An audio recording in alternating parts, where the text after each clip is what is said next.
거룩하신 하나님 아버지, 저희를 사랑하셔서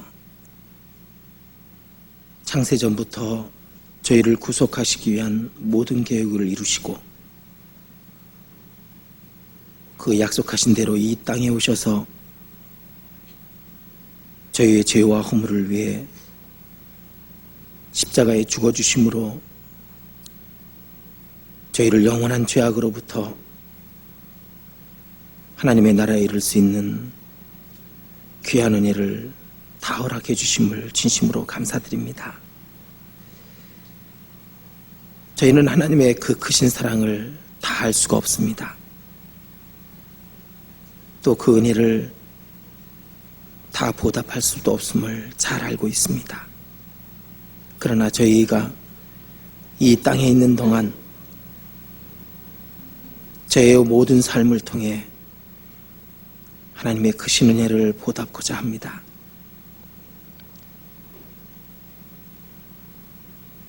저희가 주님을 위해서 할 수 있는 그 어떤 일이든 저희로 다 행할 수 있는 믿음을 주시고 저에게 또한 담대함과 지혜를 주셔서 주의 복음을 전하며 주의 영광을 나타나는 일에 조금도 부족함이 없도록 친히 채워주시옵소서. 저희 육신의 연약함과 나약함을 주님께서 잘 아십니다. 그럼에도 불구하고 저희와 함께 하시며 저희를 통해서 역사하시는 것을 감사드립니다. 저에게 더욱 지혜를 주셔서 저에게 더욱 하나님의 은혜로 채워주셔서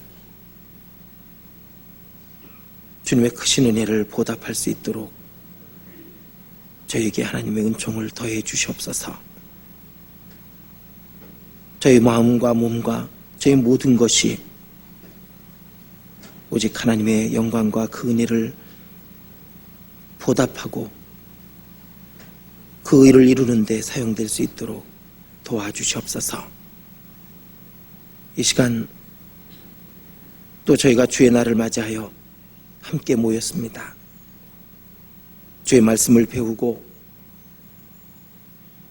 주님의 뜻을 알고자 이 가운데 함께 모였습니다.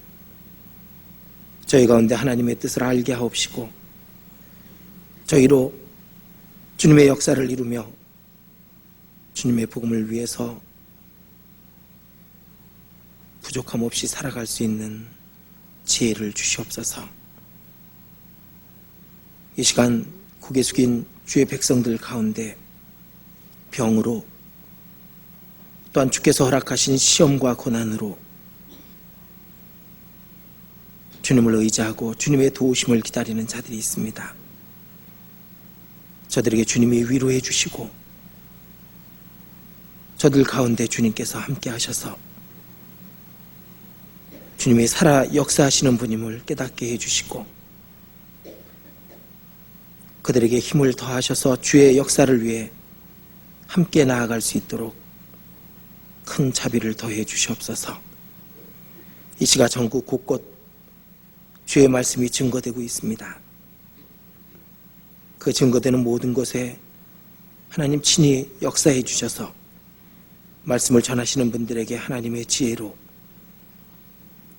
또 듣는 각 사람에게 하나님의 은혜의 말씀을 깨달을 수 있는 지각으로 주님께서 채워주시고 주님의 백성이 더욱 힘을 얻어 주의 복음을 위해서 살아갈 수 있게 해 주시옵소서. 세계 곳곳에서 주님을 의지하고 주의 복음을 전하고 있는 주의 사랑하시는 자들을 돌아보시고 그들에게 더욱더 능력으로 더욱더 하나님의 지혜로 채워주셔서 주님의 복음이 세상 끝날까지 많은 영혼들에게 전파될 수 있도록 친히 도와주시옵소서. 이 시간 온전히 주 성령께 모든 것을 의지하오니 저희 가운데 함께 하시옵소서. 주 예수님 이름으로 기도드렸습니다. 아멘. 성경 사도행전 11장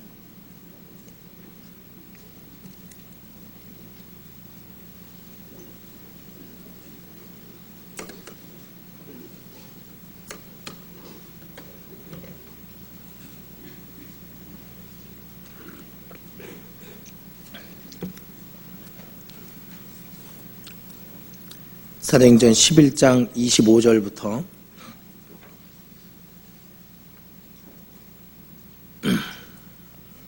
제가 읽도록 하겠습니다. 사도행전 11장 25절입니다. 바나바가 사울을 찾으러 다소에 가서 만남에 안디옥에 데리고 와서 둘이 교회에 1년간 모여 있어 큰 무리를 가르쳤고 제자들이 안디옥에서 비로소 그리스도인이라 일컬음을 받게 되었더라.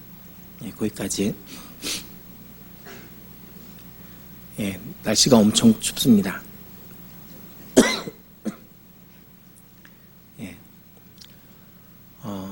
이렇게 추운 날은 가능한 빨리 끝내는 게 크게 도움이 될 텐데 노력해 보도록 하겠습니다.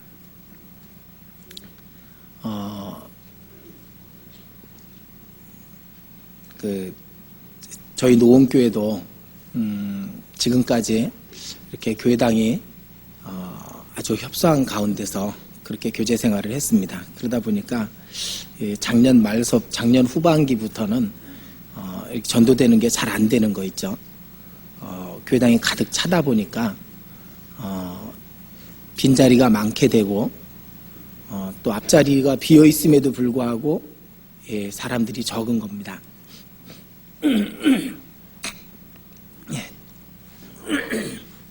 죄송합니다. 그래서 2년 전에 땅을 사놓고 교회당 건축을 위해서 계속 허가를 얻기 위해서 고생을 했었습니다.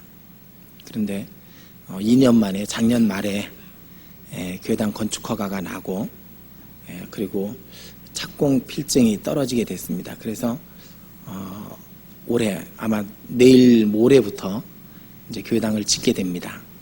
그래서 저희도 교회당이 지어지면은 더 많은 분들에게 말씀을 전할 수 있고 그렇게 할 수 있으리라고 생각이 됩니다. 지금은 불과 200평, 그러니까 요 한 층 건물, 한 층 규모 안에 지금 한 600명 정도가 주일날 쓰고 있습니다. 그러다 보니까 밥 먹을 자리도 없고 대강당에서 밥을 먹고 있습니다. 대다수가.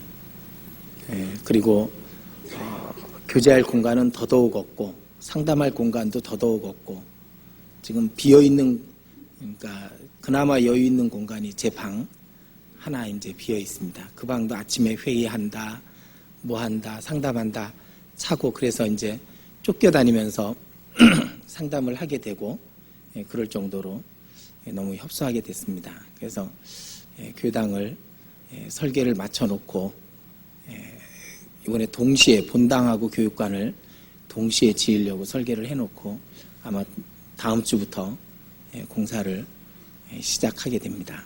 그래서 제가 이렇게 말씀드리는 거는 그동안 많은 분들이 기도를 해주셨습니다. 제가 설교를 가는 곳마다 기도를 부탁드렸는데 기도를 해주셔서 교회당 건축 허가까지 나오게 됐는데 또 앞으로 해야 되는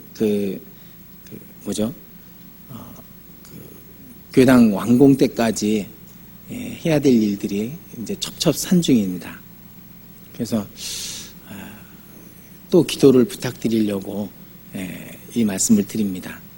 교회당을 한 1000평 좀 넘게 이렇게 설계를 해놨는데 교육관 포함해서 이제 본당이 600평 정도 규모고 교육관이 450평 정도 규모입니다. 그래서 설계를 해놨는데 이제 그 공사를 하기 위한 도로가 너무 좁습니다. 도로가.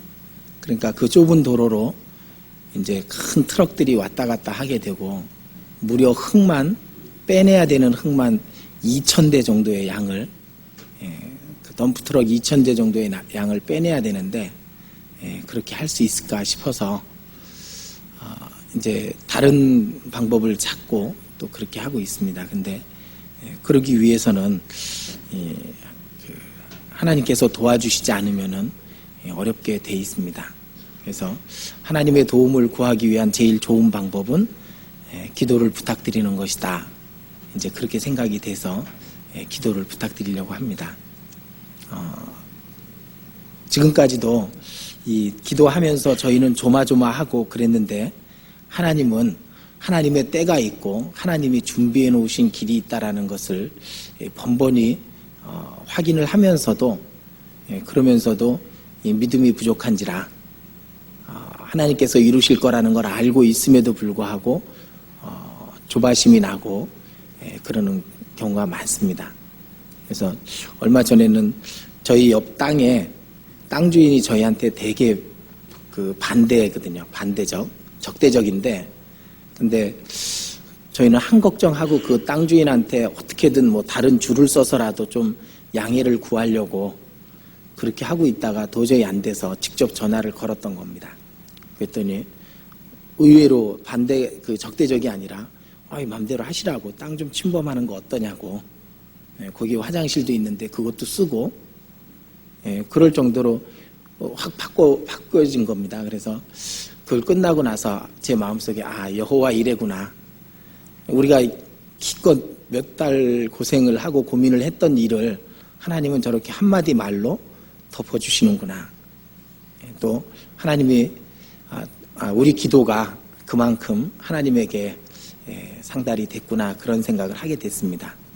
또 저희가 지금도 고민하고 걱정하고 있는 건축에 있어서 그 민원 문제나 뭐 이런 것도 많이 걱정이 되거든요. 그 서울이라는 곳이기 때문에 되게 까다롭습니다. 착공 서류만 이만큼 되니까 별거 다 하라 그래서 그런 가운데서 저희는 걱정하고 있지만은 하나님께는 그거 아주 쉽고 간단한 부분이라고 그렇게 생각이 됩니다. 단 여기 계신 분들 한 분 한 분씩 기도를 조금만 보태주시면은 또 더 쉽게 하나님께서 도와주실 것이다라고 그렇게 생각이 됩니다. 저희도 건축이 되면은 본당이 한 1000명 가까이 이렇게 수용할 수 있는 교회당이 준비가 됩니다. 그래서 그럼 마음껏 전도를 할 수 있을 것 같고 그 안에서 하나님의 역사가 크게 일어나리라고 그렇게 생각이 됩니다. 그래서 기도해 주시고 전에 말씀드린 대로요. 전에 말씀드렸나 모르겠습니다. 저희 교회당 건축비가 꽤 많이 들 건데 실은 건축비가 준비가 돼 있거든요. 어떻게 돼 있냐면은 지금 현재 교회당 200평 정도를 실평수가 200평이고 분양평수가 300평인데 200평 정도를 저희가 전세를 얻을 수가 없어서 구입을 했습니다. 약 10억 정도의 돈을 주고 구입을 했는데 그 교회당 값이 지금 20억을 이제 넘죠. 며칠 전에 전화가 왔는데 20억에 줄 테니까 팔아달라고 그런 사람이 전화가 왔답니다. 그래서 20억이 좀 넘을 것 같아서 그 정도면 건축하는데 큰 지장이 없다고 그렇게 생각이 됩니다. 그래서 우리 형제 자매님들의 마음이 모아져 있고 다 준비가 돼 있는데 이제 정말 아무 사고 없이 교회당을 짓는 일이 남아 있습니다. 그래서 그 일을 위해서 좀 기도해 주시고 힘을 보태 주시면 좋겠습니다. 오늘 읽은 말씀은 이제 바울 사도가 안디옥에서 처음 이제 하나님의 복음을 전하고 교제를 하던 모습을 단적으로 말하고 있습니다. 그런데 안디옥에서 1년간 모여 있어 그렇게 돼 있죠. 안디옥에서 1년간 모여 있어 큰 무리를 가르쳤고 제자들이 안디옥에서 비로소 그리스도인이라 일컬음을 받게 되었더라. 그리스도인이라 일컬음을 받게 됐는데 1년이라는 시간이 소용이 됐다는 말입니다. 그러니까 아마 처음에는 그리스도인이라는 말을 아무나 쉽게 말에 붙여주지 않았던 것 같습니다.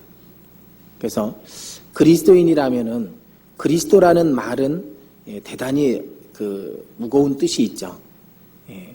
우리말로 구세주라는 뜻이고 구약 성경에 메시아로 돼 있는 기름 부음을 받은 자, 그게 그리스도인데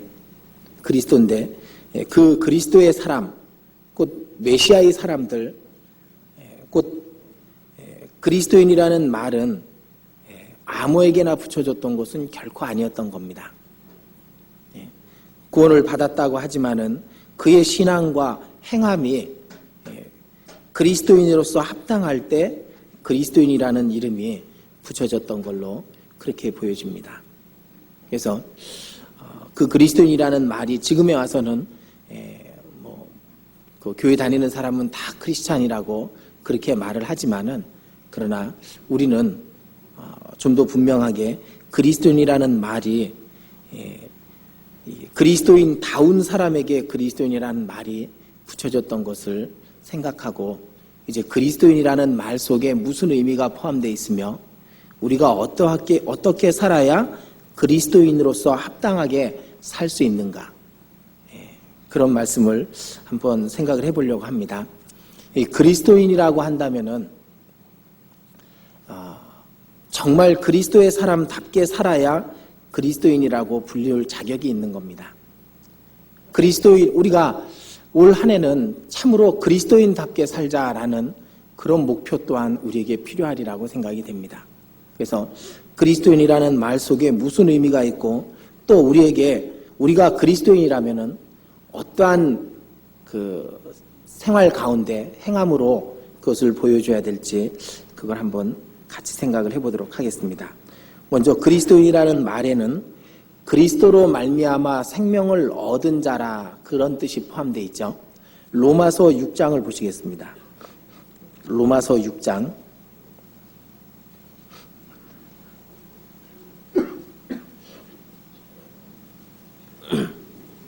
로마서 6장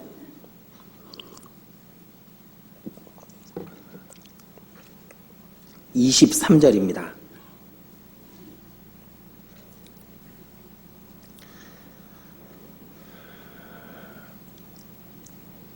같이 읽겠습니다. 죄의 싹은 사망이요 하나님의 은사는 그리스도 예수 우리 주 안에 있는 영생이니라. 그리스도인이라는 말 속에 이제 죄의 싹은 사망이었지만은 하나님의 은사로 말미암아 그리스도 예수 우리 주 안에서 얻은 영생을 갖고 있는 사람들, 그리스도로 말미암아 영원한 생명을 얻은 자들을 그리스도인이라, 그렇게 기본적으로 말하게 될 겁니다. 그리스도는 우리를 위해서 죽으셨습니다. 우리가 너무도 잘 아는 사실이죠. 그런데 그분의 죽으심이 우리의 삶이 되었고 생명이 되었고, 그분과 우리는 이제 죽음과 생명을 맞바꿨다라고 그렇게 말할 수가 있습니다. 주님은 우리를 대신해서 죽고 우리는 주님의 죽으심으로 사는 겁니다. 결국 우리와 예수님은 이제 운명을 맞바꿔 버린 겁니다. 그러면은 이제 우리는 그리스도께서 우리를 대신해서 죽었기 때문에 우리는 그리스도를 대신해서 살아야 되는 겁니다. 그래서 그리스도인이라는 말 속에는 그리스도로 말미암아 생명을 얻었다라는 뜻이 있고, 거기에 또한 그리스도를 대신해서 사는 사람이다라는 뜻이 포함되어 있는 겁니다. 어느 날 어느 도시에 불이 났답니다.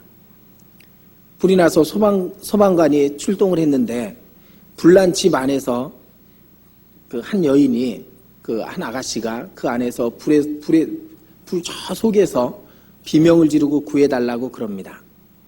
아무나 선뜻 못 들어가는데 한 소방관이 담요를 물에 적셔가지고 그래가지고 끌어안고 들어갔습니다. 그리고 그 물에 젖은 담요를 그 아가씨를 싸고, 그리고 나서 이제 그 아가씨를 밀고 그렇게 나온 겁니다. 물론 아가씨는 크게 되지 않고 나올 수 있었지만은 이 소방관은 온 몸에 다 이제 그 화상을 입어서 이제 그 소방복이 늘어붙게 된 겁니다. 그 아가씨는 그 소방관이 살려냈잖아요. 그런데 그 소방관의 병실에 그 아가씨가 혼자서 옆에서 그 소방관이 그 의식을 차릴 때까지 또 그 치료하는 그 과정을 지켜보고 옆을 그 병실을 지켰답니다. 그 이야기를 제가 책에서 읽고서 지극히 당연한 거라고 할 수 있습니다. 그 아가씨는 소방관이 아니었으면 죽었을 것이고, 근데 소방관은 또 그 아가씨가 아니었으면 그렇게 불에 타 있을 이유가 전혀 없으니까. 많은 사람이 그리스도를 우리 믿는 이유가 뭐겠습니까? 그리스도가 우리를 대신해서 죽었기 때문에 그분의 사랑이 고마워서 그리스도를 믿고 그리스도를 따르는 거라고 우리는 잘 알고 있습니다. 그런데 주님은 우리를 대신해서 죽고, 그리고 우리는 우리 마음대로 산다면은 그것은 주님의 죽으심에 합당하지 않은 겁니다. 얼마 전에 그런 일이 있었습니다. 그 초등학생이 물에 떠내려가는 걸 고등학생이 살려냈습니다. 2명인가 3명을 살려내고 자기는 이제 힘이 빠져가지고 물에 휩쓸려서 죽었습니다. 그런데 그 학생의 죽음 빈소에 그 초등학생의 부모가 아무도 안 왔다는 겁니다. 그 내용이 신문에 난 적이 있었습니다. 그러니까 자기 아들은 살아서 고맙지만은, 그러나 그 고등학생, 그 아이들을 살리고 죽은 사람에 대해서는 아무 고마움을 표시하지 않았던 겁니다. 마치 그런 사람은 우리가 그런 사람이 어디 있어라고 말할 수 있을 겁니다. 그런데 우리 주님이 우리를 위해서 죽어주셨는데 우리는 또 내 마음대로 그 죽으심에 합당하지 않게 산다면은, 그렇다면 그것은 분명히 잘못된 겁니다. 합당하지 않은 겁니다. 제가 작년인가 언제 텔레비전에서 영화를 봤습니다. 이제 그 영화 제목이 라이언 일병 구하기라는 영화입니다. 재밌으니까 한번 보십시오. 어제 그제는 보지 말라고 그래놓고, 아니 한번 보십시오. 그거는 좀 봐도 됩니다. 제가 라이언 일병 구하기를 스티븐 스필버그라는 사람이 만들었습니다. 근데 텔레비전에서 우연히 하는 거를 무슨 명절 때였던 것 같아요. 하는 것을 봤는데, 근데 미 국방부인가 어딘가에서 그 2차 대전 당시 사망한 군인들의 신원을 조회해가지고 군인의 집에 각기 편지를 보내주는, 사망 통지서를 보내주는 장면이 첫 장면입니다. 근데 사망 통지서를 보내고 있는데 한 그 직원이 그걸 보니까 똑같은 이름이 2개가 나온 겁니다. 뭐뭐뭐뭐 라이언, 뭐뭐뭐뭐 라이언이라는. 그러니까 그걸 상급자에게 보고를 합니다. 상급자가 알아보니까 3형제가 있고 홀 어머니가 있는데 위로 2형이 동시에 죽은 겁니다. 전선에서. 그러니까 마지막 막내까지 죽게 된다면 그 어머니한테는 큰 슬픔이니까 그 막내를 살리기 위해서 막내가 어디 있는가를 알아봤더니 이제 북유럽에 독일군 진지 깊숙이 포위되어 있는 겁니다. 그러니까 그 라이언을 살려야 된다라는 그런 생각에 이제 특공대가 조직이 되고 특공대장이 그 특공대원들을 이끌고 그 라이언 일병을 구하러 이제 적진 깊숙이 들어가는 겁니다. 들어가는 과정에서 1명이 죽습니다. 1명의 사람을 살리기 위해서 8명이 가는데 1명이 죽죠. 그리고 라이언 일병을 만나고, 그리고 라이언 일병을 데리고 나오기만 하면 임무는 끝나는 건데 그 부대가 망하게 됐는데, 다 전멸될 상태에 있는데 그 특공대장이 나올 수가 없는 겁니다. 그래서 독일군을 대항해서 특공대원들도 싸우자라는 결론을 내게 됩니다. 라이언 일병을 구해가기 위해서. 그 독일군하고 싸우다가 또 1명이 죽습니다. 또 죽고 또 죽고, 그리고 끝내는 특공대장도 그 총알에 맞았는지 뭐에 맞아가지고 이제 죽어가게 되는 겁니다. 마침 마지막에 그 미군이 들어와가지고 그 라이언 일병을 살리게 되는데, 근데 라이언 일병이 특공대장한테 가서 그 흔드니까 그 사람이 마지막으로 특공대장이 한 말이 이 말이었습니다. 너 훌륭하게 살아야 돼. 이제 그게 마지막 말이었습니다. 근데 라이언 일병은 그리고 평생 그 너 훌륭하게 살아야 돼라는 말이 그 마음에 새겨졌던 겁니다. 그리고 그 영화의 마지막 장면입니다. 그 미국 그 어딘지 모르지만 국립묘지에 한때 가족이 한 연하무 명 되는 가족이 어떠한 그 묘 앞에 서 있는 겁니다. 묘비 앞에. 그리고 나서 그 중에 한 사람이 그 아내한테 말합니다. 제일 나이 많은 사람이 말하기를, 여보, 나 훌륭하게 살았지? 나 훌륭하게 살았어? 나 훌륭하게 살아야 되는데, 이제 그렇게 말을 하는 장면이었습니다. 그 사람이 라이언이었습니다. 그는 그 특공대장이 말했던 거, 훌륭하게 살아야 돼, 그게 마음에 새겨졌던 겁니다. 그래서 그 말대로 살려고 노력했고, 그리고 한때 그 가족들이 마지막 장면에 나오게 된 것은, 비록 한 명 라이언 일병을 살리기 위해서 8명의 특공대원들이 죽었지만은 그 한 명을 살린 게 아니라 많은 사람을 살렸다라는 것을 보여주기 위해서입니다. 그거 보면서 이제 제 마음에 나도 마지막에 저 말을 할 수 있어야 될 텐데, 그런 생각이 들었습니다. 주님이 날 위해서 죽어주실 때 그냥 죽어주신 게 아니고 주님을 대신해서 살아달라고 날 위해서 죽어주신 건데, 그런데 나 역시 주님을 대신해서 열심히 살다가 훌륭하게 살다가 주님을 뵈야 될 텐데, 그리고 혼자가 아니라 또 많은 사람을 데리고 주님을 만나야 될 텐데, 이제 그런 생각을 하게 된 겁니다. 우리 자신 아마 그 장면을 보게 된다면은 다 같은 마음이 들 거라고 생각이 됩니다. 쉰들러 리스트의 마지막 장면을 보고 우리가 마음속으로 또는 눈물을 흘린 적이 있습니다. 이 반지였으면, 이 배지였으면, 이 자동차였으면 몇 명을 더 살릴 수 있었을 텐데, 그렇게 울부짖는 모습을 보면서 마음속에 감동을 받고 우리 자신도 그렇게 해야 된다는 것을 깊이 생각하고 그런 마음을 먹은 적이 있습니다. 왜 그러냐면은, 왜 그런 장면들을 보면은 그런 마음이 들까요? 우리 안에 그리스도의 사랑이 부어졌기 때문에 그런 겁니다. 사랑이 있기 때문에 그런 마음이 드는 겁니다. 그리고 비록 못하지만은 그 사랑과 은혜를 보답하고 싶은 마음이 있기 때문에, 그리스도인은 그리스도를 대신해서 사는 겁니다. 그리스도는 날 위해서 죽어주시고 나는 그분을 위해서 다시 사는 겁니다.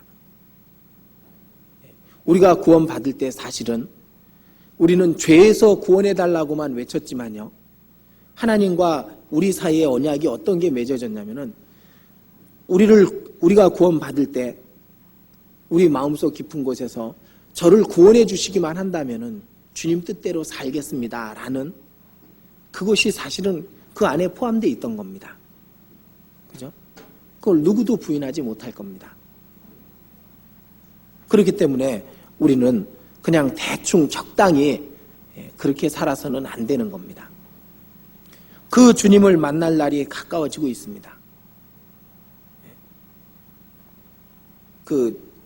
요즘 그 뉴스 다 들어보시면요, 그러면은 정말 주님 오실 날이 가깝다라는 것을 알 수 있게 돼 있습니다. 그 주님 오실 날이 가까울 때, 마지막 때에 우리가 어떤 모습으로 살아야 되는지, 정말 주님 뵙고 그 앞에서 저 열심히 살다가 왔습니다, 또 주님은 우리에게 잘하였도다 착하고 충성된 종이여, 그 말 한마디를 들을 수 있어야 되지 않겠습니까? 저에게 복음을 전해줬던 분이 저희 학교 교수님이었습니다. 근데 구원을 받고 조금 있다가 이제 저희 학교 내에 여러 명이 이제 구원을 받게 돼서 이제 그 교수님 방에서 교제를 하게 됐습니다. 근데 제가 그 당시만 해도 제일 먼저 구원받은 형제였기 때문에 제가 기도를 하고 이제 교제를 나누는데 그 교수님이 그런 간증을 했습니다. 자기는 구원을 받으면서 이런 생각을 했다고. 정말 주님 앞에 섰을 때 주님이 잘하였도다 착하고 충성된 종이여라는 그 한마디 말씀만 해줄 수 있다면은, 주님께 그 말씀 한마디만 들을 수 있다면은 어떤 고난이라도 어떤 어려움이라도 참고 그리고 이겨나갈 수 있을 것 같다고. 그 칭찬의 말씀 한마디를 듣기를 원하신다고 이제 그런 말씀을 하셨습니다. 근데 그게 벌써 20년 가까이 지나간 이야기인데도 제 생각 속엔 그냥 남아있는 겁니다. 그때 저는 무슨 생각했을까요? 저는 어떤 생각했냐면은, 교수님, 저는요 책망이나 안 들었으면 좋겠습니다. 이제 속으로 그런 생각을 하고 그 얘기를 들었거든요. 근데 점점 시간이 지나면서 바뀌게 됐습니다. 저도 칭찬을 좀 들었으면 좋겠어요. 그리고 정말 영광이 있는데 그 영광을 얻었으면 좋겠습니다. 왜? 그 영광이 아주 하찮은 것이 아닌 걸 잘 알거든요. 정말 영원한 영광이고 그 영광을 우리가 나중에 주님 앞에 섰을 때 얻게 된다면은 그것은 너무나도 귀할 거라는 걸 잘 알기 때문에, 점점 알아가고 있기 때문에 그렇습니다. 지금 우리 가운데 어떤 분들은 저와 비슷한 생각을 하고 계실 겁니다. 책망이나 안 들었으면 좋겠다. 그런데 영광이 있습니다. 우리가 주님을 대신해서 살면 주님이 우리에게 후에 갚아주실 영광이 있습니다. 그걸 기대하고 살 필요가 있거든요. 어떤 그 큰 돈 많은 사람이 두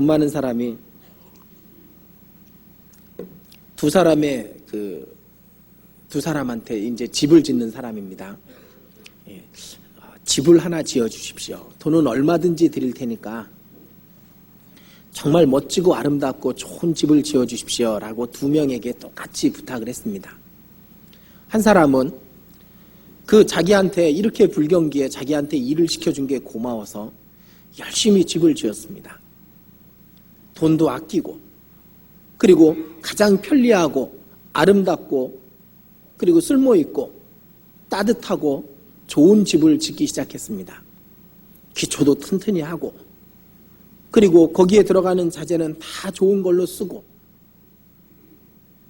그리고 또 한 사람은, 이 사람은 고맙기는 하지만은 그래도 내가 빼먹을 건 빼먹어야지 그래가지고 빼먹기 시작했습니다. 그래서 집을 지으면서 철근도 많이 빼먹고, 기초에서, 그리고 싸구려 자재를 쓰고 싸구려 인부를 써가지고 집을 짓기 시작합니다. 결국 집이 다 완공됐습니다. 둘 다 겉으로 보기에는 그럴싸해 보입니다. 그 주인에게 와서 A라는 그 집을 열심히 지은 사람이 키를 줍니다. B라는 사람도 그 키를 주면서 당신의 집이 여기 있으니 당신이 받으소서. 주인이 키를 받고서 그리고 나서 말합니다. 이 집은 내가 쓸 집이 아니고 당신을 위한 집입니다. 그리고 키를 그대로 돌려준 겁니다. 그 사람 A라는 사람은 자기가 열심히 편리하게 좋게 지은 집에서 살게 되는 겁니다. 겨울이 와도 따뜻하고 그리고 풍요롭고 편리하게. 근데 B라는 사람은 겨울이 왔는데 바람이 숭숭숭숭 들어오고, 그리고 물은 터지고 하수도는 막히고 아주 흉측한 집에서 사는 겁니다. 그 얘기가 우리하고도 비슷하게 될 겁니다. 우리가 이 땅에서 주님의 은혜에 보답하면서 살아가고 그러는 것은 사실 주님의 은혜 때문에 사는 것이지만, 주님은 나중에 우리가 주님을 위해서 어떻게 살았느냐를 갖고 우리에게 그대로 갚아주시거든요. 내가 어떻게 사느냐는 하나님 앞에서 내 영광이 어떻게 되느냐 하고 똑같이 결부되어 있는 겁니다. 주님을 위해서 사는 것이 곧 나 자신을 위해서 사는 겁니다. 우리 모두 주님 앞에 설 때 잘하였도다 착하고 충성된 종이여라는 그 칭찬의 말씀을 들을 수 있어야 됩니다. 그건 특별한 사람에게만 주어진 것은 결코 아닙니다. 구원받은 모든 사람에게 그것은 주어져 있는 겁니다. 바울이 죽기 전에 이렇게 말합니다. 이제 후로는 나를 위하여 의의 면류관이 예비되어 있을 것이다. 그러나 나뿐만 아니라 그의 나타나심을 사모하는 모든 자에게니라. 바울이 받은 그 면류관을 그만 받을 것이 아니라 그의 나타나심을 사모하고 그를 위해서 살고 그를 위해서 죽기까지 한 모든 백성에게 하나님께서 주시겠노라, 그렇게 되어 있는 겁니다. 우리는 그리스도를 대신해서 사는 사람들입니다. 저가 모든 사람을 대신하여 죽으심은 산자들로 하여금 다시는 저희 자신을 위하여 살지 않고 저희를 대신하여 죽었다가 다시 사신 자를 위하여 살게 하려 하심이라.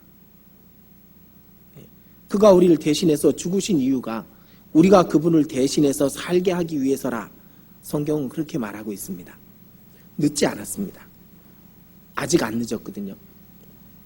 마음을 새롭게 하고, 그리고 우리가 다시 주를 위해서 살아갈 수 있는 그 시간은 아직 충분합니다. 그러나 그 기간은 얼마 남지 않았습니다. 짧지만 얼마일지 모르지만은 우리가 열심히 산다면은 주님이 다 이해해 주시고 받아 주실 겁니다. 그리고 어떤 죄가 있어도, 어떤 문제가 있어도 주님은 돌이키고 오는 사람은 반드시 받아 주십니다. 아무리 큰 죄가 있어도요. 그죠? 베드로가 얼마나 큰 죄를 졌습니까? 3번이나 저주하며 부인했다고 되어 있습니다. 저주하며, 그 저주하며라는 말을 우리가 잘 생각해 보면은 뭘 저주했을까요?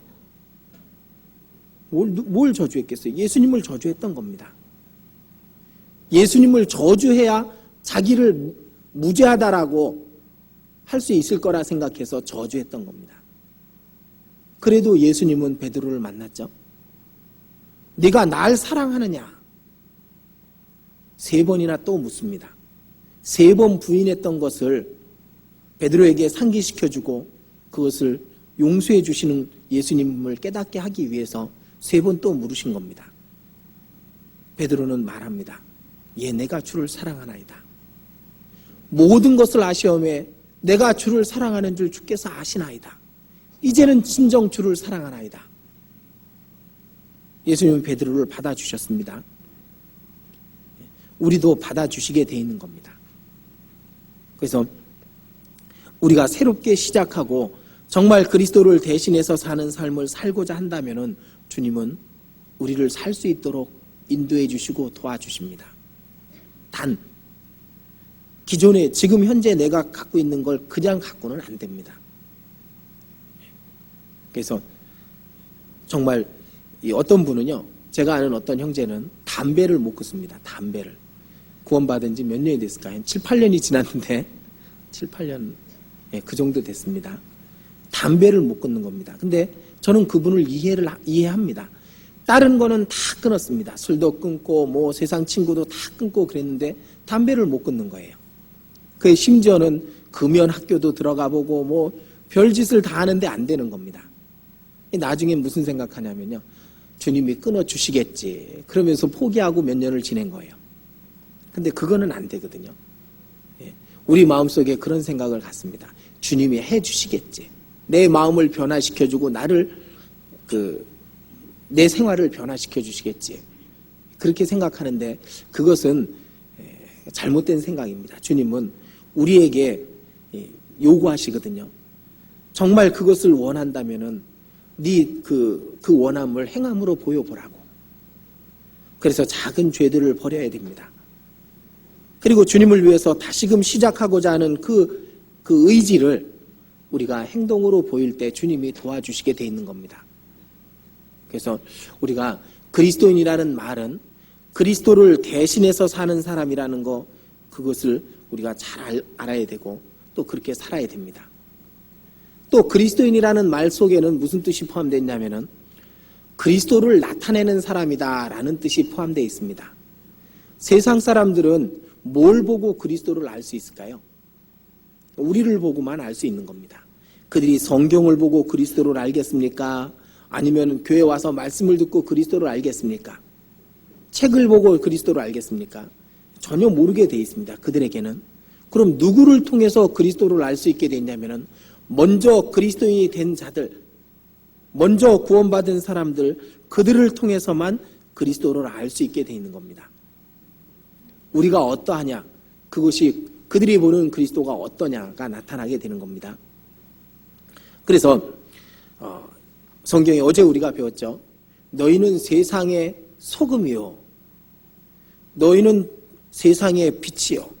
또 다른 말씀에는 너희는 그리스도의 편지요, 그리스도의 향기요, 그렇게 돼 있죠. 또 그리스도의 사도라, 사자라, 그렇게 돼 있는 겁니다. 곧 우리 자신이 그리스도를 나타내는 자라, 그런 뜻이 포함되어 있는 겁니다.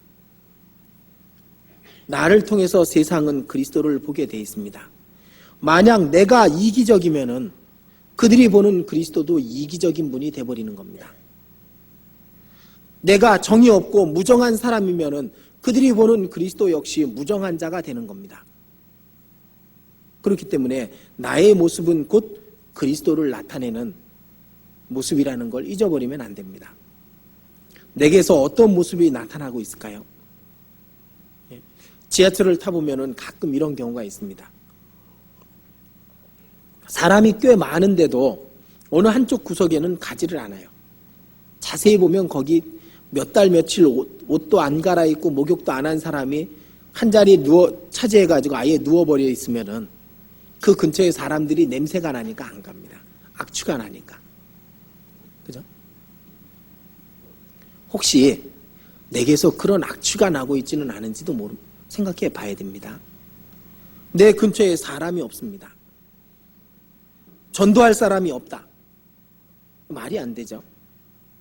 혹시 내가 그동안 다른 사람들에게서 이 좋지 못한 향기를 나타내고 있지는 않은지, 그렇게 볼 수도 있습니다.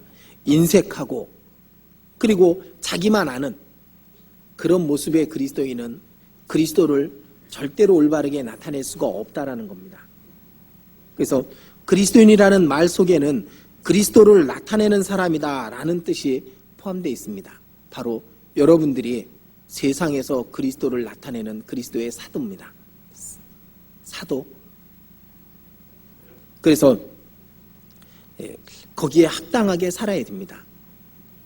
또 그리스도인이라는 말씀 속에는 또 무슨 뜻이 포함되냐면은 그리스도의 소유된 자다라는 뜻이 포함되어 있습니다. 그리스도의 소유다.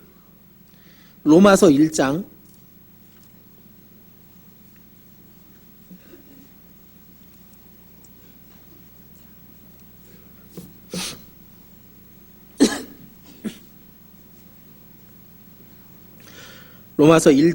6절입니다.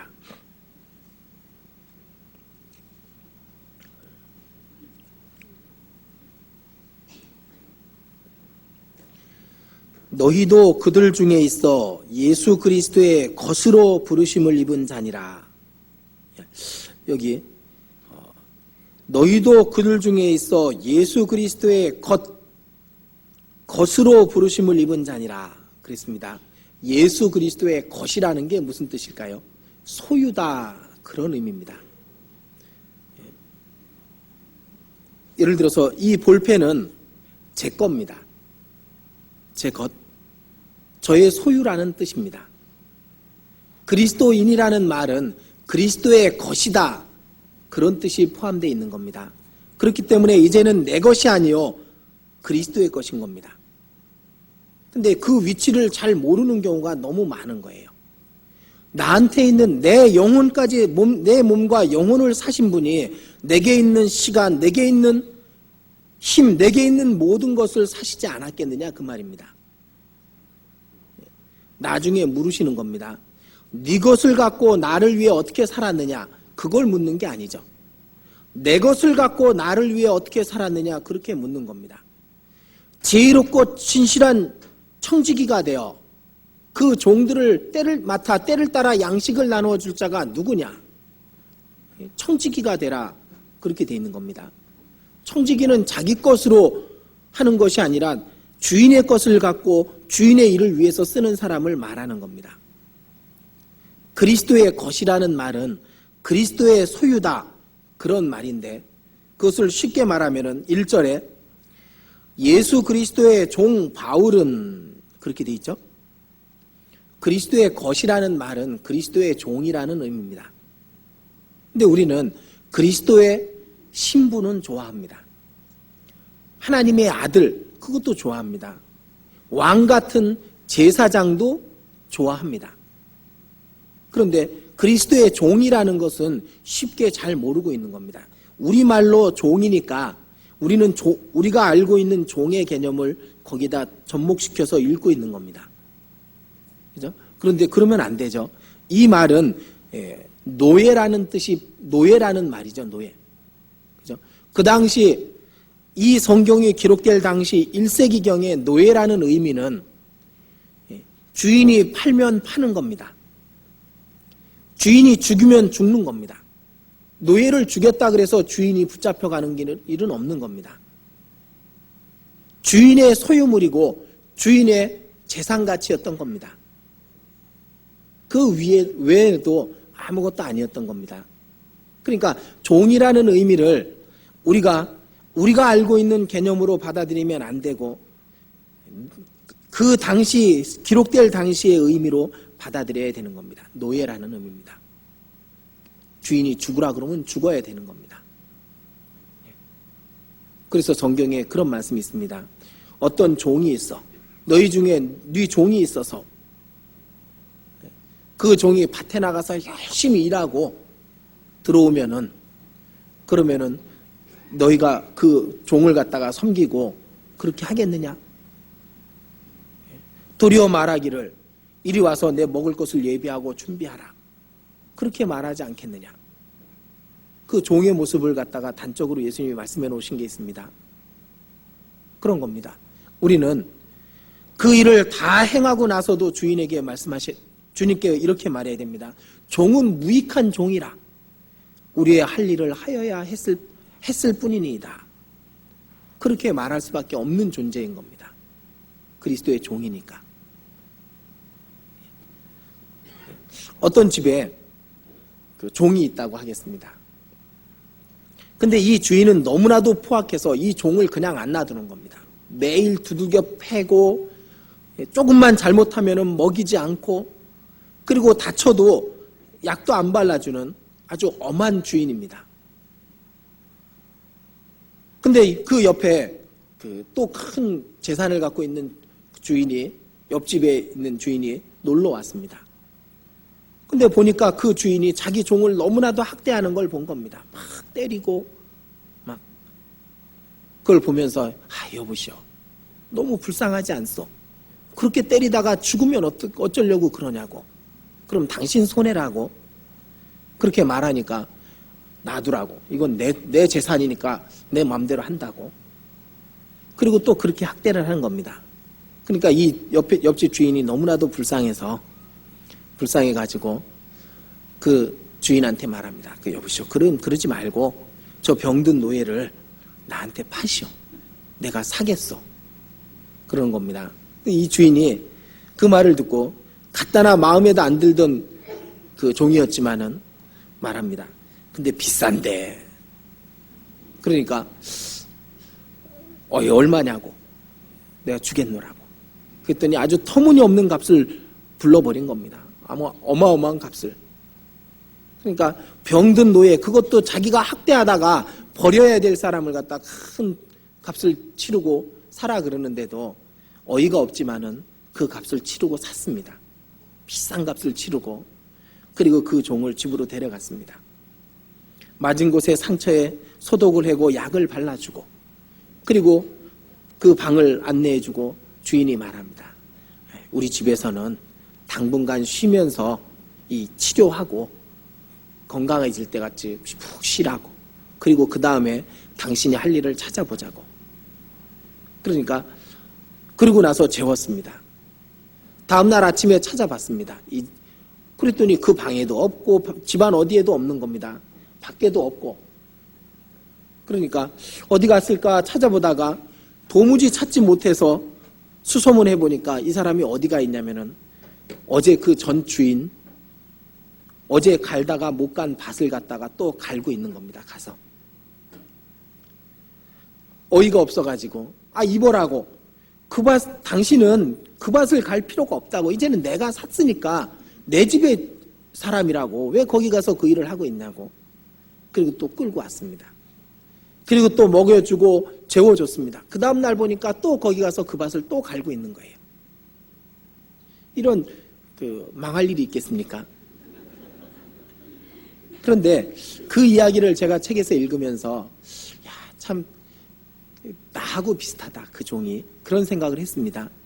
왜냐하면은 주님이 우리를 샀을 때 나를 샀을 때 주님을 위해서 살라고 나를 샀는데 내가 주님을 위해서 안 살고 세상을 위해서 살고 그리고 헛된 것을 위해서 산다면은 그 종하고 별 다를 것이 없죠. 그죠? 이제 우리는 주님이 핏값을 주고 사셨습니다. 무슨 일을 위해서? 주님의 일을 위해서 하라고. 우리를 죄 가운데서 구원하신 이유가 우리 자신을 위해서 살라고 구원해 주신 것이 결코 아니었기 때문에 고린도전서 6장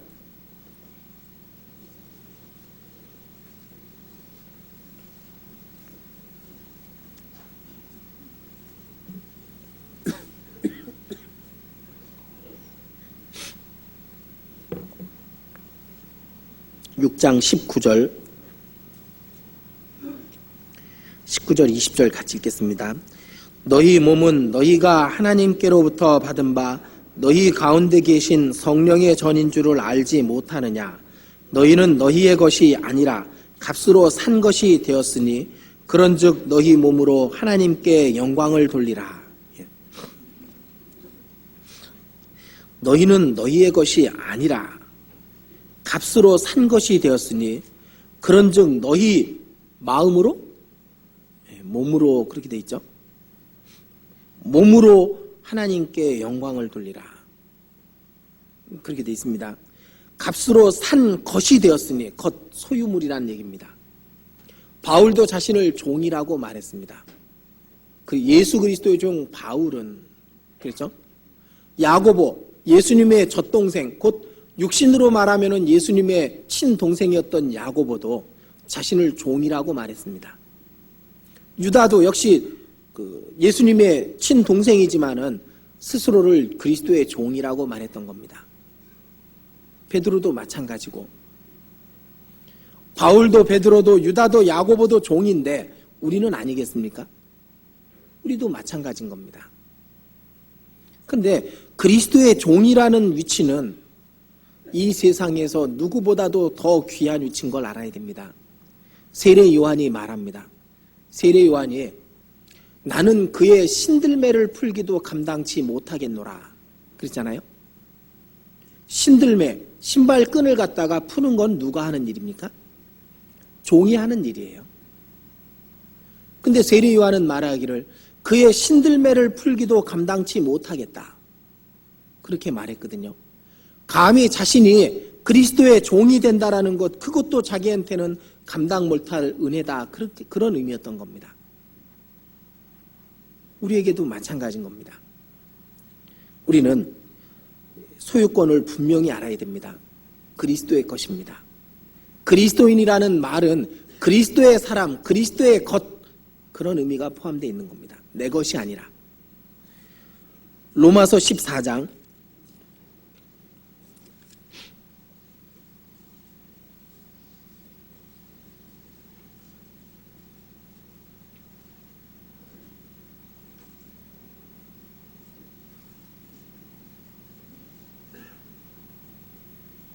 7절 우리 중에 누구든지 자기를 위하여 사는 자가 없고 자기를 위하여 죽는 자도 없도다.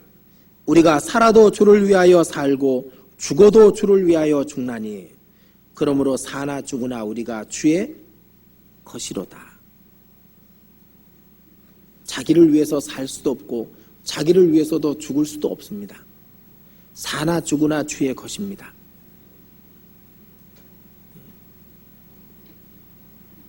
그래서 우리가 소유의 문제를 명확하게 할 필요가 있습니다. 여러분들 주머니 안에 있는 1,000원짜리 하나도 여러분들 것이 아닙니다. 주인의 것이에요. 그거 역시 주인의 뜻에 맞게 쓰셔야 됩니다. 함부로 쓰시면 안 됩니다. 그리고 여러분들의 시간 하나도 여러분들의 것이 아닙니다. 1시간조차도 그거 역시 주인의 뜻에 맞게 써야 됩니다. 여러분들의 몸 자체가 여러분들의 것이 아닙니다. 그거 역시 주인의 뜻에 맞게 써야 됩니다. 그렇기 때문에 그 몸에다가 좋지 않은 그걸 부어놓고 술이라고 그러죠. 그리고 거기다가 담배 떼고 그런 것도 그것도 여러분들이 할 수 있는 일이 아닙니다. 그것도 잘못된 거예요. 자기 것을 자기를 자기 것이라고 생각하기 때문에 그런 일들을 하게 되는 겁니다. 그래서 저는 그런 생각을 합니다. 11조라는 거 있잖아요. 돈 얘기하려고 그러는 게 아닙니다. 예전에 언젠가 말씀을 들을 때 10의 10조까지도 우리는 할 수 있습니다. 누가 그렇게 얘기하시는 걸 들었어요. 10의 10조. 10의 10조를 어떻게 할까? 그럼 뭐 먹고 살까? 그런 생각을 해봤거든요. 그런데 아마 여기 계신 분들 중에 많은 분들이 10의 10조를 하고 계실 겁니다. 만약에 내 소유물 중에 나 자신을 위해서가 아니라 주님의 백성된 자신을 위해서 사용하고 있다면 그것은 전부 다 주님께 드리고 있는 겁니다. 최소한의 옷은 필요하잖아요. 그게 주님을 위해서 주님의 백성으로서 헐벗고 굶주릴 수 없기 때문에 먹고 입는 거 그것은 죄가 아닌 겁니다. 그것은 다 주님께 드리는 거랑 같은 겁니다. 먹는 것도 마찬가지고 우리가 최소한의 생활을 위해서 이 땅에서 사는 것도 주님의 일을 위해서 사는 거기 때문에 그걸 위해서 쓰는 것들은 그것은 10의 10조 안에 포함되는 겁니다. 그리고 어떤 것도 우리 그 주인의 뜻에 부합되는 일을 위해서 사용된다면 다 그 10의 10조에 포함되는 겁니다. 그렇기 때문에 원래 그리스도인은 10의 10조를 하고 있어야 되는 겁니다. 아주 작은 것도 주님의 뜻이 아닌 곳에 사용하면 안 되고 그렇기 때문에 그 11조라고 하는 것은 그게 10의 10조를 하고 있다라는 표시로 그 중에 하나를 드리는 거라고 그렇게 말씀했잖아요. 그게 맞는 겁니다. 그래서 우리는 내 것이 아니기 때문에 그렇게 해야 되는 겁니다. 종이 주인의 것을 마음대로 사용하는 그것을 책망하는 말씀이 성경에 많이 있죠. 주인이 더디오리라 하여 종들을 때리고 먹고 마시고 취하게 되면 알지 못하는 시간에 그 주인이 와서 이르되 이 악한 종아, 그리고 책망하신다고 되어 있는 겁니다. 그래서 우리는 그리스도의 그리스도인입니다. 그래서 내 모든 것을 주인의 뜻에 맞게 쓰셔야 됩니다. 시간도 헛되이 쓰시면 안 됩니다. 물질도 헛되이 쓰면 안 됩니다. 고린도전서 4장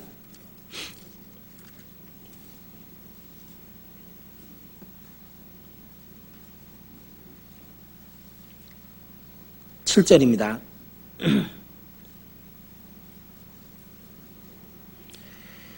누가 너를 구별하였느뇨? 내게 있는 것 중에 받지 아니한 것이 무엇이뇨? 네가 받았은즉 어찌하여 받지 아니한 것 같이 자랑하느뇨? 내게 있는 것 중에 받지 않은 것이 무엇이뇨? 내 생명을 받았는데 내게 있는 모든 것이 다 하나님께 받은 것입니다. 그걸 하나님께 돌려드리는 것이 우리의 합당한 신앙생활인 겁니다. 그래서 그리스도인이라는 말 속에는 그리스도의 소유된 자, 그리스도의 노예, 그리스도의 것이라는 뜻이 포함되어 있습니다. 그래서 거기에 맞게 써야 됩니다. 제가 청년 때 그런 적이 있었습니다. 한 번은 이런 말씀을 듣고서 제 마음에 그렇다 그런 생각이 들었어요. 그래서 그때부터 이제 그런 생각을 하면서 이제 살게 된 겁니다. 주머니에 있는 동전 하나도 헛되이 쓸 수가 없는 겁니다. 근데 그렇게 쓸 때 사실은 그 안에서 하나님이 주시는 기쁨으로 가득 차게 되더라고요. 한 번은 제가 콜라를 참 좋아했습니다. 청년 때. 더운 여름날 콜라를 너무 더워가지고 버스를 타고 내려서 그 버스 종점 앞에 있는 슈퍼마켓에 들어갔습니다. 들어가서 콜라를 한 병 사서 먹으려고 딱 그러는데 갑자기 그 말씀이 생각이 난 겁니다. 내 것은 내 것이 아니라. 그래가지고 그 말씀이 생각나서 그렇지, 이것 비록 300원이지만은 내 것이 아니니까 집에 가서 보리차 먹으면 되지. 그렇게 생각하고 이제 그 병을 집어넣습니다. 근데 그 순간 너무 기쁜 거였어요. 내가 주님의 것을 주님 뜻대로 사용하는구나. 그리고 나서 기쁜 마음으로 집에 왔습니다. 원래 저희 집은 음료수 같은 걸 안 사다 놓거든요. 맨 보리차밖에 없습니다. 집 냉장고에.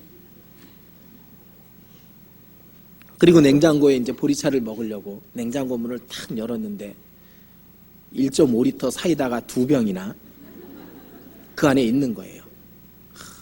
제가 그때 얼마나 기뻤겠습니까? 주님이 이것마저도 채워주시는군요. 정말 기뻤거든요. 정말 그렇게 살면요, 주님께서 기쁨을 주셔요. 더 풍요로움을 줍니다. 그렇게 못하면은 항상 아둥바둥 살게 돼 있습니다. 이건 정말 생활 속에서 경험으로 알아야 됩니다. 제가 한번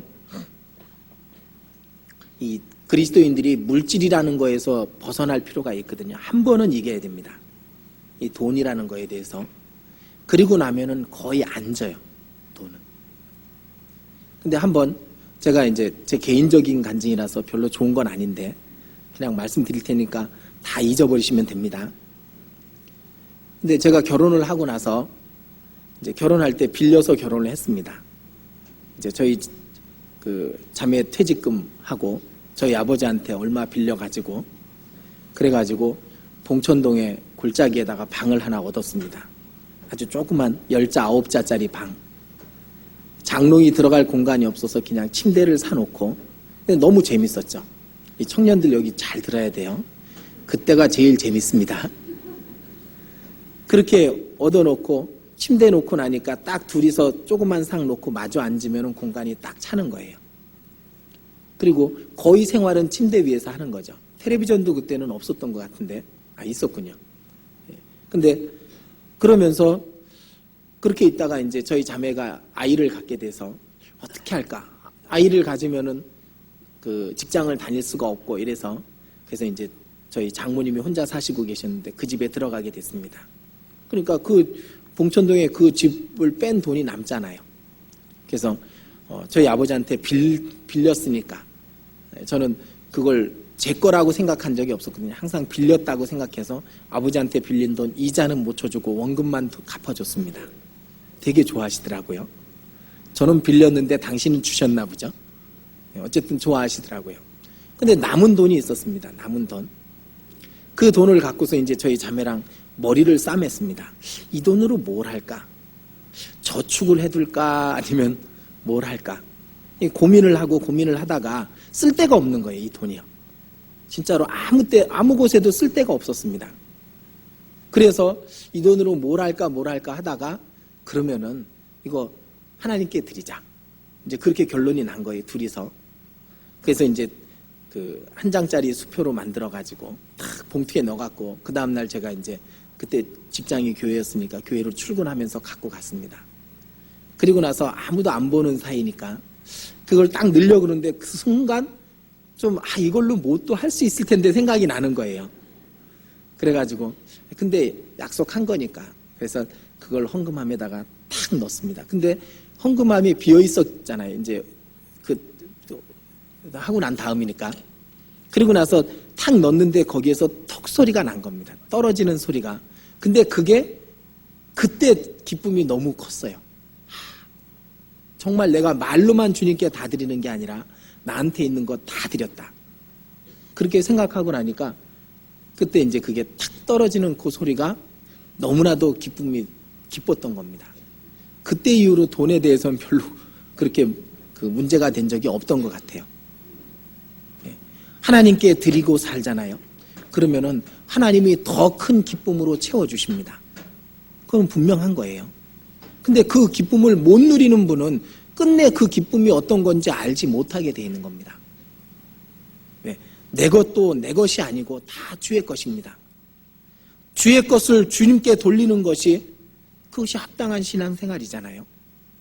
그리고 그리스도께서 우리를 사신 그분의 피값으로 사셨다라는 걸 그것을 갖다가 우리가 그 생활 속에서 나타낼 수 있는 길인 겁니다. 그래서 시간 하나도 물질 하나도 결코 헛되이 있으면 안 되는 겁니다. 이렇게 말하면은 여러분들도 다 헌금하라 그 얘기가 아닙니다. 그것보다는 정말 필요한 곳에 쓰시라는 겁니다. 주님이 승낙하시는 곳에. 그렇게 하는 것이 그리스도의 종된 자로서의 마땅한 모습입니다. 그리스도인, 그 말은 그리스도의 것, 그리스도의 소유, 그리스도의 종, 그리스도의 노예라는 의미가 포함되어 있는 겁니다. 다시 말씀드리지만 후에 주님께서 네 것을 갖고 나를 위해 어떻게 썼느냐 절대로 묻지 않습니다. 내 것을 갖고 나를 위해 어떻게 썼느냐고 묻는 겁니다. 왜? 내 것은 다 주의 것이니까. 그리스도인이라는 말에는 또 어떤 뜻이 포함되냐면은 그리스도를 본받는 자라는 뜻이 포함되어 있습니다. 그리스도를 본받는 자. 그것이 그리스도인이라는 말입니다. 마태복음 11장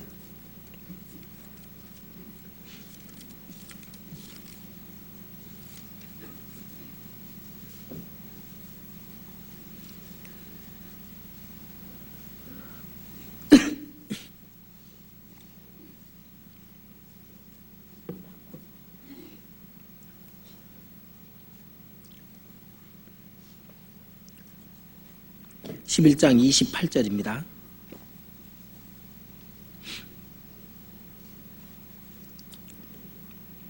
수고하고 무거운 짐진 자들아 다 내게로 오라. 내가 너희를 쉬게 하리라. 나는 마음이 온유하고 겸손하니 나의 멍에를 메고 내게 배우라.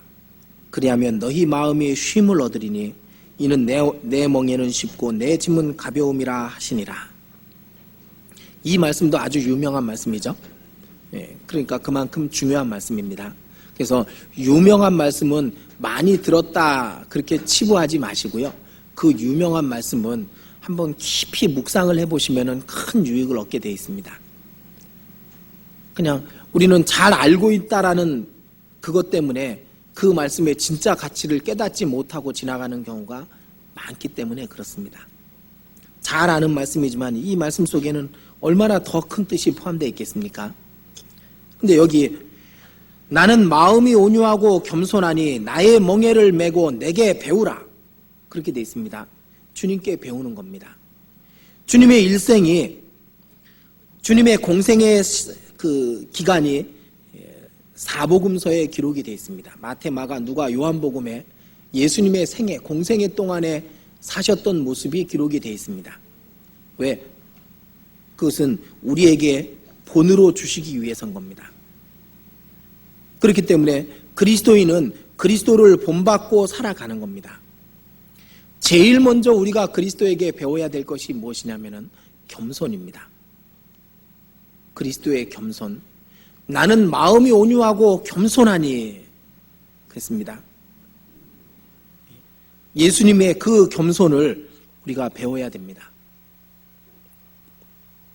너희 안에 이 마음을 품으라. 곧 그리스도 예수의 마음이니 그는 근본 본체 하나님의 본체시나 하나님과 동등됨을 취할 것으로 여기지 아니하시고 자기를 비워 종의 형체를 가져 나타나셨으며 십자가에까지 그 마음을 배우라고 그렇게 되어 있습니다. 그 그리스도의 마음 중에 첫 번째 우리가 꼭 배워야 되는 게 있는데 그게 겸손입니다. 이 겸손이 없으면은요, 신앙은 망하게 돼 있습니다. 정말입니다. 예수님을 나사렛 사람이라 그렇게 불렀던 거 아시죠? 나사렛 예수라 그렇게 불렀습니다. 그래서 이 나사렛 예수라는 의미가 무슨 뜻이 있는가라는 생각을 많이 했었는데 제가 이스라엘에 갔을 때 그 뜻이 풀렸습니다. 저희 가이드였던 사람이 이 나사렛 예수라는 말이 무슨 뜻인지 압니까? 저희한테 물었습니다. 글쎄요. 그렇지 않아도 궁금했었는데 그랬는데 그분이 말을 합니다. 빌립의 이야기를 하게 됩니다. 빌립이 예수님을 만나고 나서 나다나엘에게 자기 친한 친구인 나다나엘에게 예수님을 전합니다. 우리가 성경에 기록된 그분을 만났다. 그러니까 그분이 누구냐? 나다나엘이 묻습니다. 그랬더니 나사렛 예수라 그렇게 말을 한 겁니다. 보겠습니다. 요한복음 1장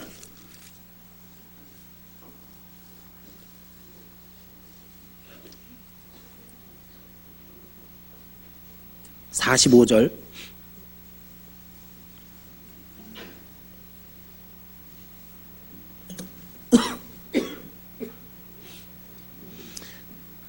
(1장 45절)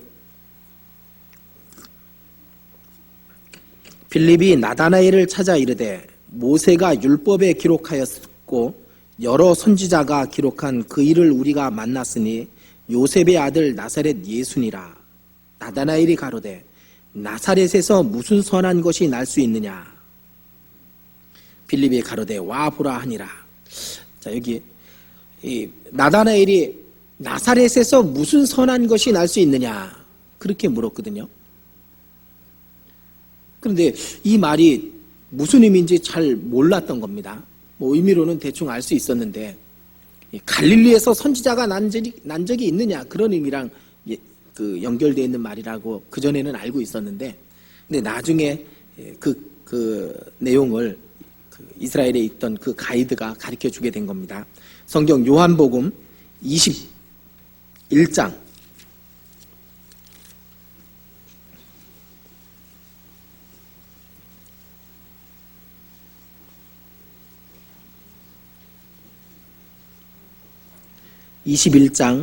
1절 보겠습니다.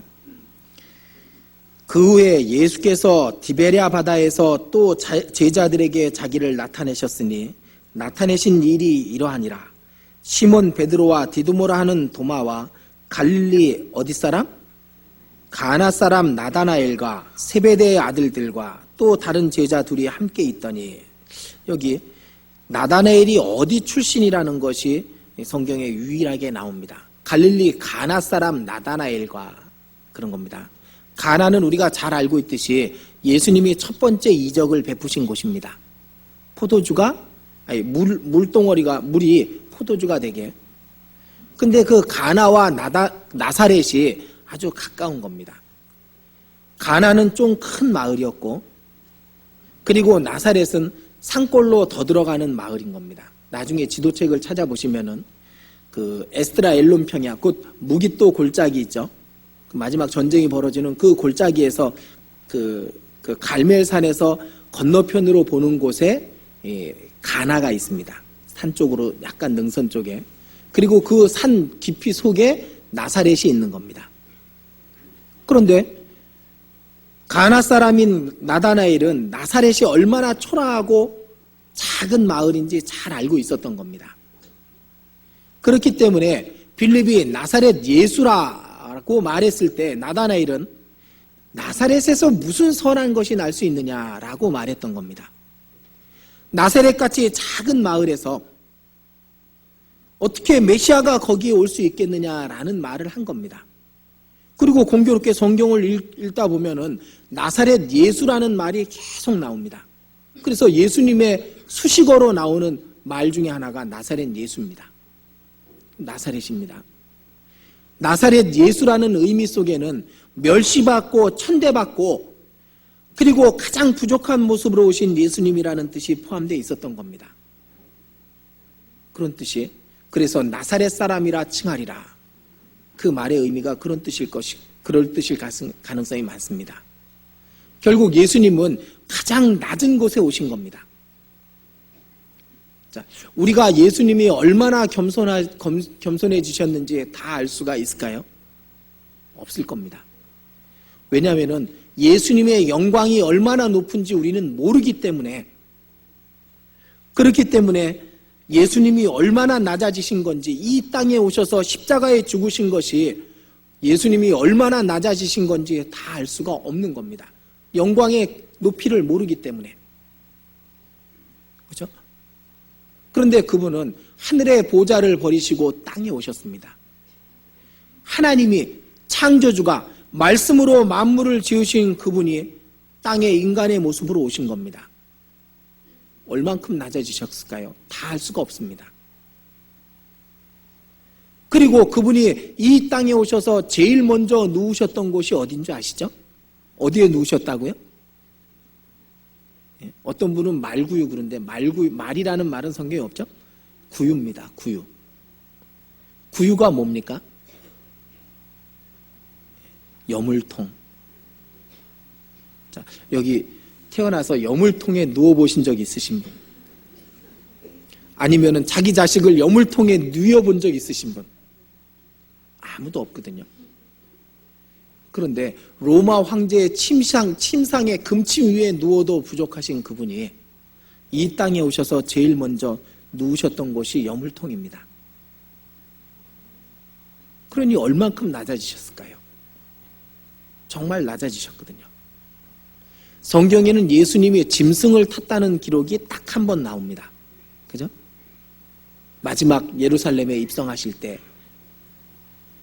근데 제가 이스라엘에 가서 귀족들은, 부자들은 마차를 타고 다녔답니다. 마차를. 부자들은. 그리고 이제 그보다 좀 못하면은 말을 타고 다녔고, 그보다 못하면은 낙타를 타고 다녔고, 그보다 못하면은 그 나귀를 타고 다녔고, 그보다 못한 가장 하층민이 걸어 다녔대요. 11호 자가용이라고 그럽니다. 예. 걸어 다녔답니다. 그런데 예수님은 항상 걸어 다니셨어요. 예수님은 가장 낮은 곳에 계시기를 원하셨던 겁니다. 그리고 그분의 낮아지심을 우리에게 본으로 보여주시고 성경에 기록해 놓으신 겁니다. 그것이 그분의 겸손입니다. 얼만큼 겸손하셨는지 다 알 수는 없지만은 정말 가장 낮은 곳에 처하셨던 분입니다. 그래서 그분은 우리에게 그 주님의 겸손을 배우라고 말합니다. 나는 마음이 온유하고 겸손하니 나의 멍에를 메고 내게 배우라. 이 겸손을 잃어버리면 그때부터 망하는 거예요. 하나님이 안 쓰십니다. 겸손을 빼앗겨 버리면. 그리고 교만이 들어오면 그것은 마귀가 그 속에 들어온 게 분명히 맞는 겁니다. 그렇죠? 교만이 들어오면은 마귀가 그 속에 들어가 있는 거예요. 그러면 마귀가 보는 것처럼 보게 됩니다. 남의 허점이나 약점이 먼저 보이게 됩니다.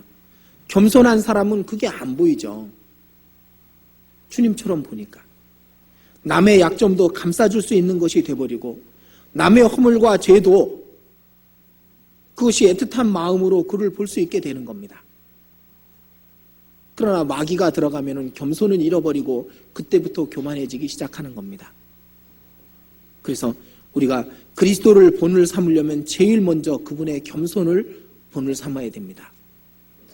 예수님이 마지막으로 예루살렘에 입성하시는 장면을 한번 보겠습니다. 상상을 해보죠. 많은 사람이 그 연변에 섰습니다. 섰습니다. 예수님이 예루살렘에 올라가실 때 성으로 올라가는 그 길이 있습니다. 그 길에 사람들이 서가지고 자기 옷을 깔고 종려나무를 들고 호산나 다윗의 자손이여 호산나 그러면서 외칩니다. 막 엄청나게 군중들이 모였을 거라고 생각이 됩니다. 그런데 거기 예수님이 그냥 걸어 올라갈 수는 없으니까 짐승을 탔는데 뭘 탔다고요?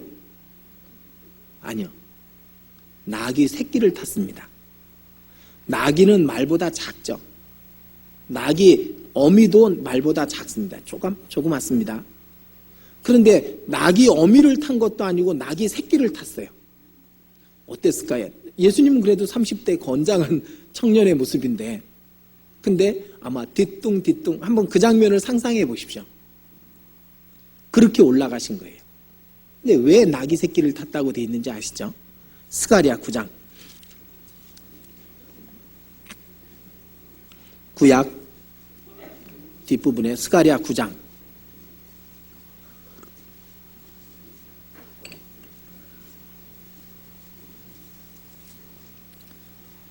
스가랴 9장 9절입니다.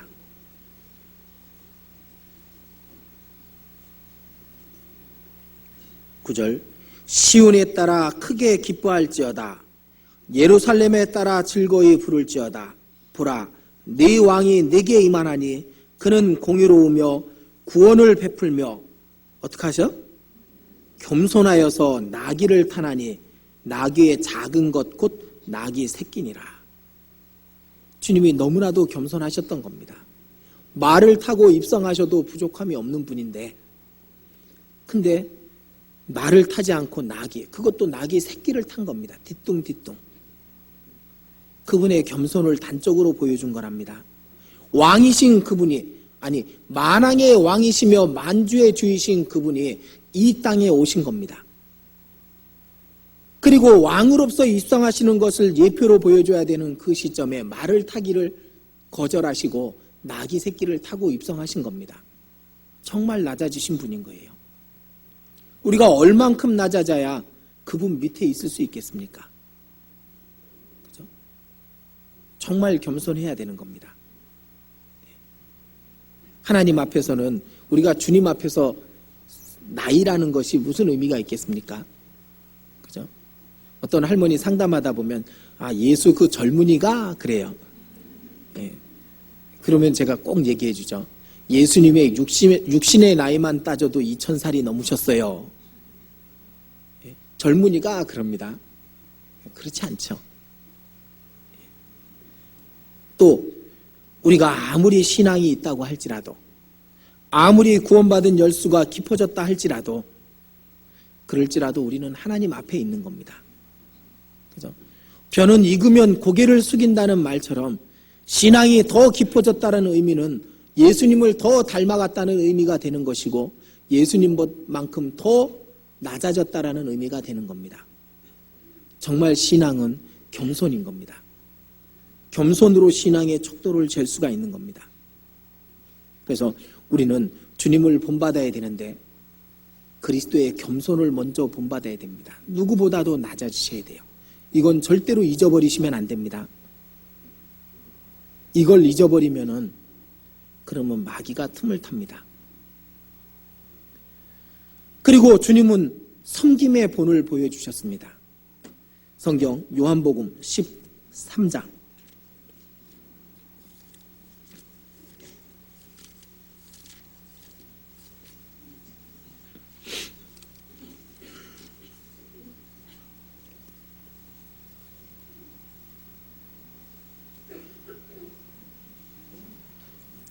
요한복음 13장 13절.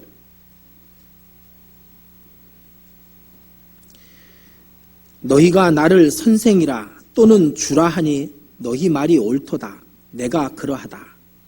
내가 주와 또는 선생이 되어 너희 발을 씻겼으니 너희도 서로 발을 씻기는 것이 옳으니라.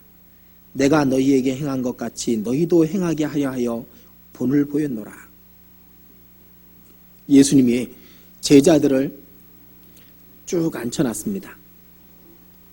그리고 대야를 들고 수건을 옆에 차고, 그리고 제자들의 발을 씻깁니다. 그 당시 신는 신발이 샌들이니까 제자들의 발은 온통 먼지로 있었을 겁니다. 예수님은 그 제자들의 발을 직접 씻기신 겁니다. 자, 제가 제 발 말고 남의 발은 딱 2명을 씻겨봤습니다. 하나는 저희 아버지고 하나는 저희 아이들.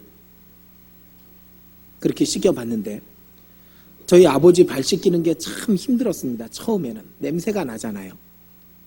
냄새가 나니까 그걸 냄새를 맡기 싫어서 닦아주면서도 처음에는 싫었습니다. 술을 드시고 오시니까 누워버리시면 방법이 없죠.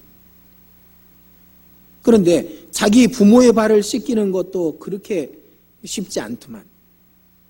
또 자기 자식의 발은 뭐 깨물어줘도 되니까 씻겨줬던 거죠. 지금 큰애들은 못 씻겨주지만. 그런데 예수님이 발을 씻기신 겁니다. 그것도 제자들의 발을. 발은 누가 씻깁니까? 원래 종이 씻기는 거라니까요.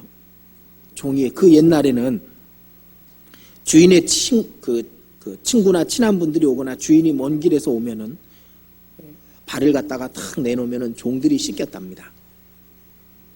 근데 예수님은 겸손하시고 그리고 낮아지셔서 어디까지? 섬기는 자의 위치까지 낮아지신 겁니다.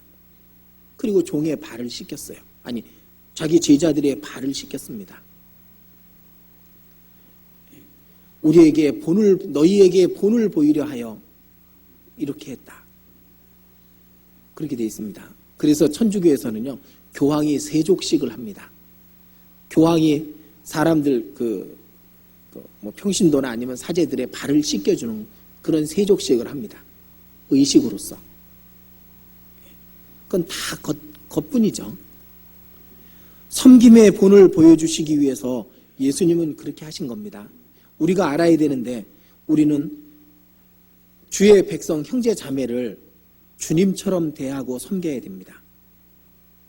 인자가 온 것은 섬김을 받으려 함이 아니라 도리어 섬기려 하고 자기 목숨을 많은 사람의 대속물로 주려 함이니라. 그렇죠?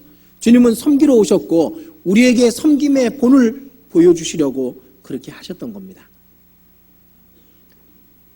우리는 형제 자매를 대할 때 주님을 대하듯이 해야 됩니다. 성경이 그걸 입증하고 있으니까요. 마지막 날 심판날에 주님께서 이렇게 심판하신답니다. 오른편에다가는 양과 염소를 분별하듯이 양을 오른쪽에 분별하는데 염소 같은 사람을 왼쪽에 분별한다. 그렇게 말씀하셨습니다. 오른편에 있는 자들에게 말씀하십니다. 창세로부터 예비된 영영한 나라를 상속하라. 내 아버지께 복받을 자들이여. 그리고 오른편에 있는 자들에게 말합니다. 너희는 내가 배고플 때 먹을 것을 주었고 목마를 때 마실 것을 주었고 나그네 되었을 때 영접했으며 병들었을 때 찾아뵈었느니라. 그러자 오른편에 있던 자들이 말합니다. 주여, 언제 우리가 그리하였나이까? 언제 주께서 배고플 때 먹을 것을 드리고 목마를 때 마실 것을 드리고 그리고 나그네 되었을 때 영접하고 병들었을 때 찾아뵈었나이까? 저희가 언제 그랬나이까? 주인이 말합니다. 너희가 이 지극히 작은 소자에게 한 것이 곧 내게 한 것이니라. 그렇게 되어 있습니다. 우리가 형제 자매를 섬겼던 그 하나하나를 주님은 다 자기를 섬긴 걸로 보시는 겁니다. 정말 그래요. 우리가 형제 자매에게 밥 한 끼 대접한 것이 그것이 형제 자매가 못 갚아주면 주님이 갚아줍니다. 주님이 나중에 우리가 주님 앞에 갔을 때 이 지극히 작은 소자에게 한 것이 곧 내게 대하여 한 것이다. 그렇게 말하고 주님이 갚아주신다니까요. 성경에 거짓말이 기록되어 있겠습니까? 과장되게 되어 있겠습니까? 그렇지 않습니다. 우리는 형제 자매를 대할 때 주님을 대하듯이 해야 되는 겁니다. 형제 자매의 작은 필요를 도와줬거나 형제 자매에게 작은 것을 주었을 때는 주님이 대신 갚아준다고 약속이 되어 있는 겁니다. 주님은 그걸 자신의 빚으로 지는 거예요. 그래서 잠언에 보면은 가난한 자에게 꾸이는 자는 여호와께 꾸이는 것이라. 그런 말씀 있죠. 지극히 작은 자에게 한 것이 곧 주님에게 한 것으로 주님이 받아들이신다고 되어 있는 겁니다. 그래서 그렇게 하십시오. 형제 자매를 도와주고 형제 자매를 대접하고 형제 자매가 아플 때 찾아보고 형제 자매가 나그네 됐을 때 영접했던 거 그거 다 주님이 갚아주신다고 되어 있는 겁니다. 이 지극히 작은 소자에게 냉수 한 그릇 준 것도 결코 그 상을 잃지 아니하리라. 그렇게 되어 있습니다. 너희를 영접하는 자는 곧 나를 영접하며 나를 영접하는 자는 곧 내 아버지를 영접하는 것이다. 주님은 그렇게 하신 겁니다. 그러니까 우리는 형제 자매를 섬기듯이 주님을 섬기는 것이 마땅한 겁니다. 형제 자매에게 우리가 했던 그 모든 것은 다 주님께서 갚아주십니다. 그래서 우리는 주님을, 형제 자매를 주님처럼 섬겨야 됩니다. 주님이 섬김의 본이 되시려고 직접 발을 씻기셨다, 그렇게 되어 있는 겁니다. 그리고 주님은 전도의 본이 되셨습니다. 성경을 잘 읽어보면 주님은 쉬지 않으셨습니다. 제자들은 쉬게 할지라도 주님은 쉬지 않으셨거든요. 갈릴리의 온 마을을 다니시면서 복음을 전하셨습니다.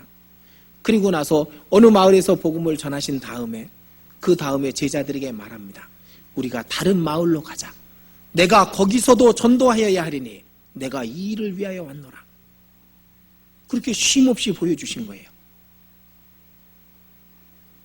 그리고 마태복음 10장에 보면은 12제자를 선택하시고 둘씩 짝을 지어서 보내시면서 하시는 말씀이 나옵니다.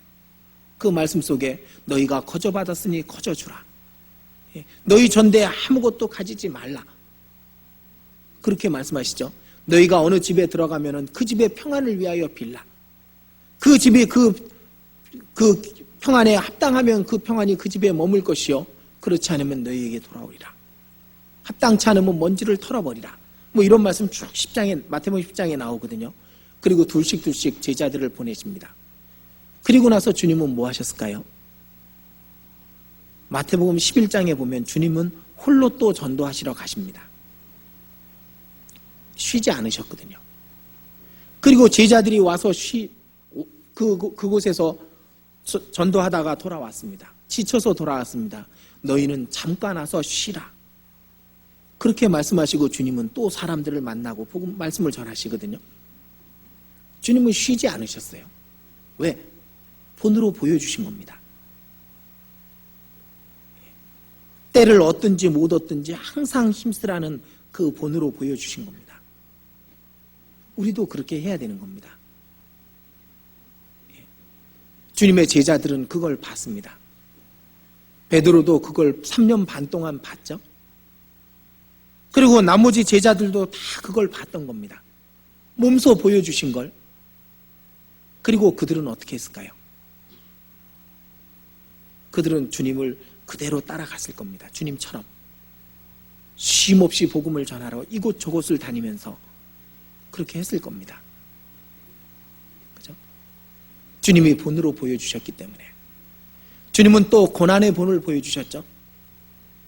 주님은 가는 곳마다 욕을 먹고 가는 곳마다 사람들에게 비난을 들었습니다. 고난이 있음을 주님이 몸소 체험하셨던 겁니다. 그렇기 때문에 우리가 고난받는 것을 주님이 다 알고 계시고 그분이 체휼하지 않는 분이 아니다. 그걸 모르는 분이 아니다. 경험하지 않으신 분이 아니다. 그렇게 성경은 기록하고 있습니다. 고난의 본을 보여주셨습니다. 끝내 십자가를 메고 골고다까지 가는 모습을 제자들에게 보여줬습니다. 제자들은 먼 발치에서 그걸 다 봤습니다. 비참하게 죽는 걸 다 봤습니다. 죽으시는 장면을.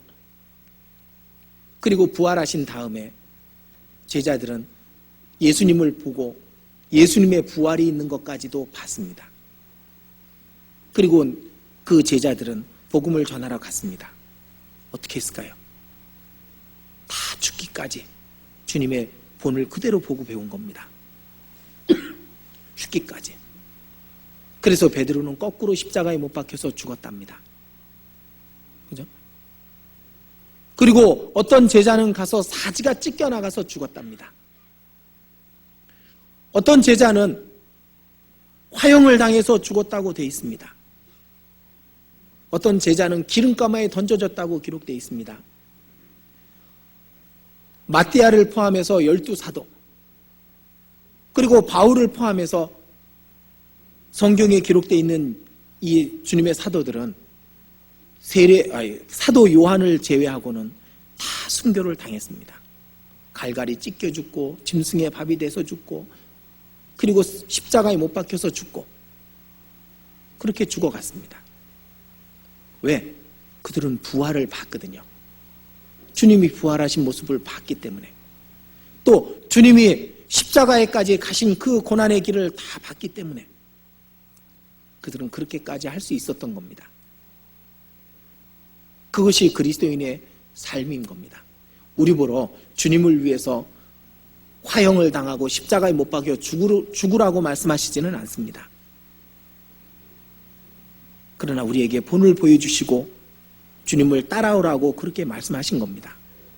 고난은 피할 수가 있습니다. 아시죠? 고난은 피할 수가 있습니다. 어떻게 피하는지 아셔요? 주님 말씀대로 살지 않으면 고난은 피해갑니다. 전도 안 하면 고난 없습니다. 그렇죠? 그러나 고난이 피해가는 동시에 영광도 피해간다는 걸 우리가 분명히 명심을 해야 됩니다.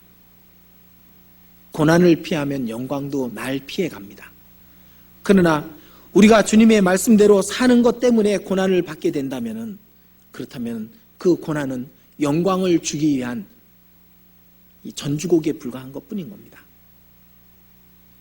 그래서 주님의 생애가 우리에게 본이 됐습니다. 주님은 또 기도하셨습니다. 기도의 본을 보여주셨죠. 예수님이 기도할 필요가 뭐가 있겠습니까? 그분이 하나님이신데, 물론 인간으로서 오셨기 때문에 인간으로서 하나님께 기도하신 것을 보여주신 겁니다. 우리에게 본으로.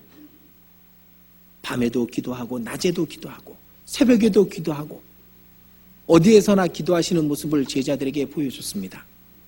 그죠? 우리가 12제자라고 생각을 해보시면 됩니다. 그 제자들은 예수님의 그 모습을 다 봤기 때문에 항상 기도하고 있었던 겁니다. 쉬지 말고 기도하라. 그래서 사도행전에 보면 베드로가 기도하는 장면이 나오죠. 오정쯤에 기도할 때 그 땡볕에서 베드로는 하나님께 기도했던 겁니다. 예수님의 모습을 봤기 때문에 우리에게 기도를 또 보여주시고 계시는 겁니다. 그래서 우리가 사복음서를 읽을 때요, 사복음서에 자신이 포함돼서 예수님의 모습을, 행적을 따라가 볼 필요가 있습니다. 그게 예수님을 직접 보고 있는 제자들이라고 생각해 보면은 그 말씀이 아주 깊이 있게 와닿게 되어 있습니다. 예수님의 제자들은 예수님의 그 모습을 다 봤기 때문에, 그렇기 때문에 주님을 그대로 배울 수 있었습니다. 우리에게 사복음서를 주신 이유가 그겁니다. 주님의 행적을 그대로 보고 배우라고.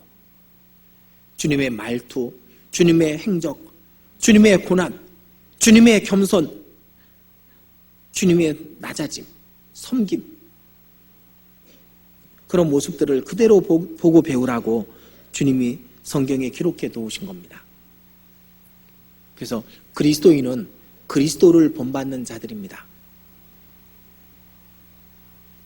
그리고 그리스도인이라는 말 속에는 그리스도의 영광에 참여할 자라는 뜻이 포함되어 있습니다. 그죠? 그리스도인. 그 이름이 엄청난 이름인 겁니다. 그죠? 우리가 그 이름을 얻고 그 이름에 합당하게 산다면은 그 이름에 합당한 영광이 우리의 것이 됩니다. 나중에 우리가 주님 앞에 올라갈 때 천군 천사가 찬송을 하고 나팔을 불며 우리를 맞이한다고 되어 있습니다. 그 영광에 올라갈 날, 그날이 가깝습니다. 오늘, 지금, 이 순간 나팔 소리가 나면은 우리는 가는 겁니다. 그죠?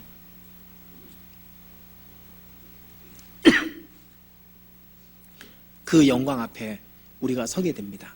주님이 가장 높은 보좌에 계실 것이고 우리 또한 그 주님 앞에, 그 영광 앞에 가는 겁니다. 그 영광에 부끄럽지 않은 그런 삶을 사는 것이 합당합니다. 제가 군에서요, 국군의 날 퍼레이드에 한번 참석한 적이 있었습니다. 그런데 훈련을 비행장에서 하거든요. 이제 사단 비행장에서 훈련을 합니다. 그러면은 땡볕부터 여름부터 이제 준비를 하니까 팔을 올리라고 그럽니다. 얼만큼 올려야 돼? 이만큼 올려야 됩니다. 이만큼. 또 다 각도가 맞아야 된다고 탁 총 옆에 대고 얼마나 몇 시간씩 연습하고 그럴 때는 얼마나 힘든지 모릅니다. 그런데 당일날 퍼레이드에 딱 나가잖아요. 그러면은 누가 올리라고 말하는 사람 아무도 없죠. 저절로 올라갑니다. 막 환호하는 군중이 막 태극기 흔들면서 막 이러면요, 뭐가 된 것 같아요. 막. 우리가 배너라는 영화에서 보면 로마 군인들이 그 집정관을 따라서 이제 입성할 때 모습 보이잖아요.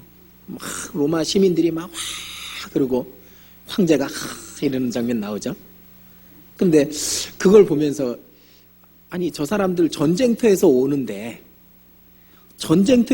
저렇게 오와열을 맞춰가지고 옷도 번쩍번쩍하는 갑옷 입고 이렇게 갈까 생각을 했는데 어느 책에 보니까 그 답이 있었습니다.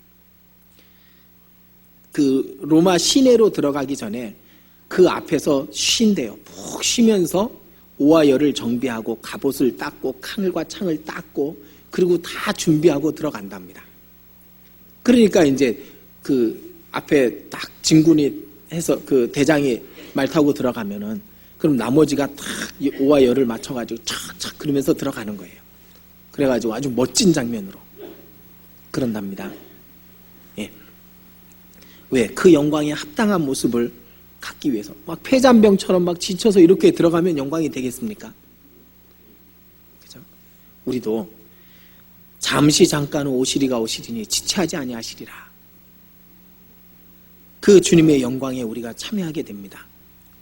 그리스도인이라는 이름, 그거보다 더 영광된 이름은 세상에 없습니다. 그런데 그 영광에 합당하게 살 때 그 영광에 합당한 모습이 되는 겁니다. 그래서 그리스도인이라는 그 이름에 부끄럽지 않게 살아야 되는 겁니다. 그렇죠? 그래서 제가 말씀드렸습니다. 그리스도를 대신해서 사는 자들이 그리스도인입니다. 그리고 그리스도로 말미암아 생명을 얻고 그리스도를 대신해서 사는 자, 또 그리스도를 나타내는 사람들, 그리고 그리스도의 것, 그리스도의 소유된 자들, 그리고 그리스도를 본받는 자들, 무엇보다 그분의 겸손과 그분의 섬김과 그분의 그 기도하는 모습과 전도하는 모습, 그런 걸 본받는 자들, 그리고 끝내 그리스도의 고난에 참여했다가 그리스도의 영광에 올라가는 자들, 그가 참 그리스도인입니다. 그래서 무늬만 나무가 아니라, 무늬만 그리스도인이 아니라, 이름만 얻는 것이 아니라 그 그리스도인의 합당한 삶을 살고 그리스도인의 합당한 영광에 올라가는 것이 우리의 삶의 목표가 되는 것이 마땅합니다. 그래서 올 한 해는 그리스도인답게 사십시오. 그리스도인답게 성경에 있는 대로 그렇게 살려고 노력하고, 또 항상 그렇게 살 수 있다면은 주님 오실 때 그 영광 앞에 부끄럽지 않은 모습으로 설 수 있게 되리라고 그렇게 생각이 됩니다. 같이 기도드리겠습니다.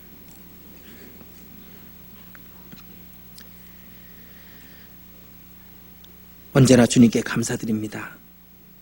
저희를 일깨워 주시고 저희를 또 새롭게 하나이다. 저희가 또한 주의 그 이름에 합당한 자가 되기를 간절히 소망합니다. 저희 가운데 한 사람도 자기를 위해서 사는 자 없게 하시고 자기를 위해 죽는 자 또한 없게 해 주시옵소서. 우리가 사나 죽으나 주의 것임을 더욱 깨닫게 해 주시옵소서. 그리스도의 이름에 합당한 삶을 살 수 있도록 저희를 일깨워 주시옵소서. 이 말씀이 잠시 귓전을 울리고 지나가지 않게 하옵시고 우리의 마음속에 우리의 생활 가운데서 이 말씀이 더욱 온전해질 수 있게 해 주시옵소서. 우리 모두를 참된 그리스도인으로서 준비되게 해 주시옵소서. 저희가 복음을 전하고 저희가 주를 위해서 살아가는 그 모든 시간에 주 성령께서 저희를 감동시켜 주셔서 주님의 역사를 이루고 주님의 영광 앞에 설 수 있도록 저희를 붙잡아 주시옵소서. 오직 주님, 저희 각 사람의 마음과 형편과 생활을 다 시험해 저희를 주님의 이름에 합당하게 변화시켜 주시옵소서. 주 예수님 이름으로 기도드렸습니다.